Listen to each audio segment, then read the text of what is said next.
ایک احسان نہایتی پریشانی کے عالم میں آپ کے پاس حاضر ہوا اور عرض کی کہ حضور میری فصل بالکل تیار ہو چکی ہے اور حاکم میں وقت نے ضبط کر دی ہے، میرا گزر اوقات بس اسی پر ہے، اس سلسلے میں آپ میری اعانت فرمائیں، اگر چاہتی ہیں تو رکا لکھ کر فرمان استماری منگوا لیتی ہیں۔ مگر کیسان کی دل جوئی کی خاطر آپ غریب نواز رضی اللہ عنہ اس کے ہمراہ دہلی کا سفر کیا۔ جب آپ اس کے ساتھ دہلی تشریف لے جا رہے تھے تو آپ کے صاحبزادے خواجہ غلام فخر الدین بھی جو موضع مند حال میں کاشت کر رہے تھے اپنی سفارش کے لیے عرض کیا کہ واگزشتہ کے لیے حکم استماری صادر کر لیں تاکہ آئندہ پریشانی نہ ہو۔ آپ نے یہ سفر اچانک اختیار فرمایا تھا۔ حضرت بابا قطب الدین بختیار کاکی رحمۃ اللہ علیہ کو بھی خبر نہیں تھی، کسی نے اطلاع کر دی تھی۔ حضور بابا فتح صاحب رحمۃ اللہ علیہ بادشاہ کے پاس گئے اور بادشاہ بھی عملہ حکام آپ کے استقبال کو پہنچا۔ حضور خواجہ قطب الدین بختیار کاکی رحمۃ اللہ علیہ نے عرض کیا کہ آپ کی اچانک رونق افروز ہونے پر مسرت، لیکن سفر کی زحمت کا احساس ہے، رکا سے یہ کام ہو جاتا۔ آپ نے فرمایا کہ احسان کے لیے خدا تعالیٰ کا یہی حکم تھا۔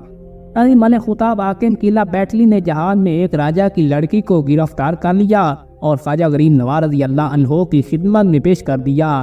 لڑکی نے آپ کو دیکھ کر بخوشی اسلام قبول کیا۔ آپ نے اس لڑکی کا نام امت اللہ تجویز فرمایا۔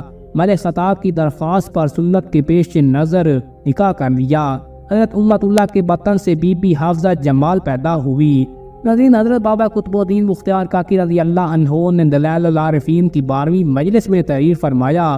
اجمیر جمعے کا دن تھا، اس مجلس کو آخری مجلس کہنا چاہیے۔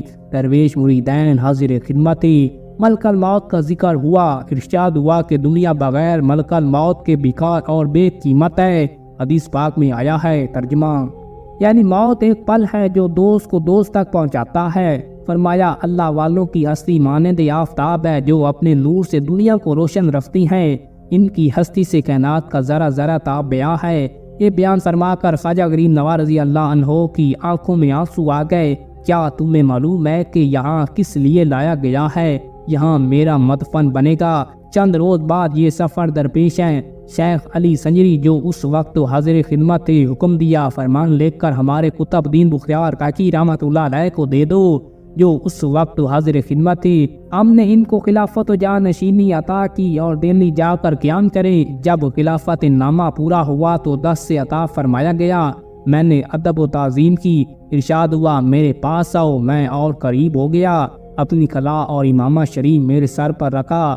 خواجہ عثمان اروی چشتی رضی اللہ عنہ کا عصا میرے ہاتھ میں دیا، خرقہ پہنایا، قرآن شریف اور مصلی مرمت کر کے فرمایا یہ رسول اللہ صلی اللہ علیہ وآلہ وسلم کی مقدس امانت ہے جو خواجگان چشت کے سلسلے سے ہم تک پہنچی ہے۔ یہ امانت تمہارے سپرد کرتا ہوں، جس طرح ہم نے یہ ذمہ داری پوری کی ہے تم بھی اس کا حق بجا لاؤ گے، تاکہ کل قیامت کے دن حضرات پیران چشت کے سامنے مجھے شرمندگی نہ ہو۔ یہ عاجز پھر ادا بجا لایا، 2 رکعت نماز شکرانہ ادا کی۔ حضرت خواجہ غریب نواز رضی اللہ عنہ نے فرمایا جا خدا کے سپرد تم کو کیا، منزل گاہ عزت پر فیض کیا۔ میں دل میں سوچ رہا تھا کہ قدم بوسی کے بعد اجازت لوں، آپ پر روشن ہو گئے۔ آپ نے قریب بلایا، میں نے قدم بوسی کی، آپ نے سورت فاتحہ پڑھی، فرمایا یا رنجیدہ نہ ہو، مردانہ ہمت سے رہو۔ میں رخصت ہوا اور دیدی سکونت اختیار کی۔ 6 رجب 633 ہجری بعد نماز عشاء آپ حجرہ میں داخل ہوئے، دروازہ بند کر لیا، خدام کو اندر آنے سے منع فرمایا۔ ساری رات خدام حجرہ اور حاضرین کے کانوں میں وجد کی آواز سنائی دیتی تھی، لیکن آخری شام میں یہ آواز بند ہو گئی۔ صبح کی نماز کا وقت ہوا، حسب معمول دروازہ نہ کھلا۔ خدام نے دستکیں دی، کوئی جواب نہ پا کر مجبوراً دروازہ توڑا گیا۔ لوگوں نے دیکھا کہ آپ غریب نواز رضی اللہ عنہ وصال فرما چکے تھے۔ حاضرین نے آپ کی پیشانی پر کی عبارت قلم غیب سے لکھی دیکھی، یہ اللہ کا حبیب ہے، اللہ کی محبت میں انتقال کیا۔ نماز جنازہ آپ کے بڑے صاحبزادے خواجہ غلام فخر الدین غریب نواز رضی اللہ عنہ نے پڑھائی اور اسی حجرے میں دفن کیا گیا۔ حضرین اکثر اولیاء کرام نے اس شب حضور پاک صلی اللہ علیہ وآلہ وسلم کو خواب میں دیکھا۔ آپ فرما رہی ہیں کہ معین اللہ کا دوست ہے، ہم اس کے لیے آئے ہیں۔